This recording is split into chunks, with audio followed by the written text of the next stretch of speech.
สบายดีมื้อนี้มาพบกันเช่นเคยเนาะมื้อนี้สิมาสอนวิธีเข้าสู่ระบบของบริษัทสยามนิวต้าให้ฟังเนาะคือเฮาเวลาที่เฮาได้รหัสแล้วเนาะเฮาสมัครแล้วมันได้รหัสแล้วเฮาต้องเข้าเว็บไซต์ตัวนี้เลยเนาะ www.easy เนาะแล้วก็ไปเลยเนาะแล้วมันจะมีหน้าต่างโชว์แบบนี้ขึ้นมาแล้วเฮาก็เข้าไปเขียนรหัสของเฮาลงไปเลยรหัสของเฮาเนาะแล้วอันนี้ก็แม่นรหัสผ่านเนาะแล้วก็เข้าไปตัวนี้หั่นต้องได้ต้องได้ใช้เวลาท่าเนาะบางคนก็ท่าดนบางคนก็ท่าช้าเนาะแล้วก็จะเข้าตัวสามเหลี่ยมนี้เนาะแล้วหลังจากนั้นเราก็ต้องมาเข้าเบิ่งข้อมูลส่วนตัวอย่าลืมทุกครั้งต้องเบิ่งข้อมูลส่วนตัวก่อนเนาะข้อมูลส่วนตัวของตัวเองเป็นหยังจึงเบิ่งข้อมูลส่วนตัวย้อนว่ามันมีมื้อรักษายอดนะถ้ามื้อรักษายอดของเฮามันเบิดแล้วมีคนมาต่อทางหลังเฮาก็จะบ่ได้เงินเนาะเด้รักษายอดเฮาต้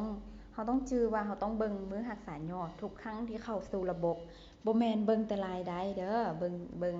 เฮาต้องเบิ่งมื้อรักษายอดนำเนาะมันจะเป็นแบบนี้เนาะมื้อรักษายอดมันก็อยู่บ่นี้เลยแล้วหลังจากนั้นเป็นแบบนี้แล้วเฮาก็กลับคืนมา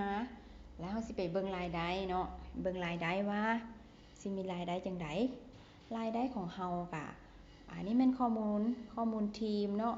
ข้อมูลทีมมันเป็นแนวนี้และรายได้ของเฮาเข้าไปบ่อนรายได้เลย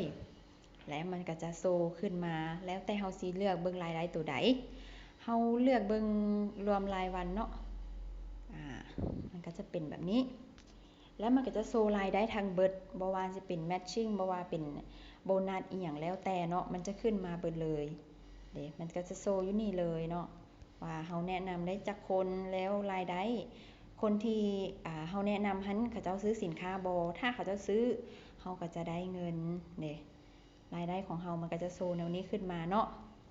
โอเคมื้อนี้ก็มาสอนเข้าสยามนิวต้าให้เบิ่งเนาะเข้าสู่ระบบเนาะบางคนอาจจะยังบ่เข้าใจหรือว่าและจังใดก็ได้จังใดก็ถ้าว่าแม่นไผยังค้างคาใจหรือบ่เข้าใจเนาะก็สามารถเขียนคอมเมนต์อยู่ทางหลุมเลยเด้อเดี๋ยวสิอัดคลิปใหม่ให้เบิ่งก็ได้เนาะขอบใจหลายๆเนาะ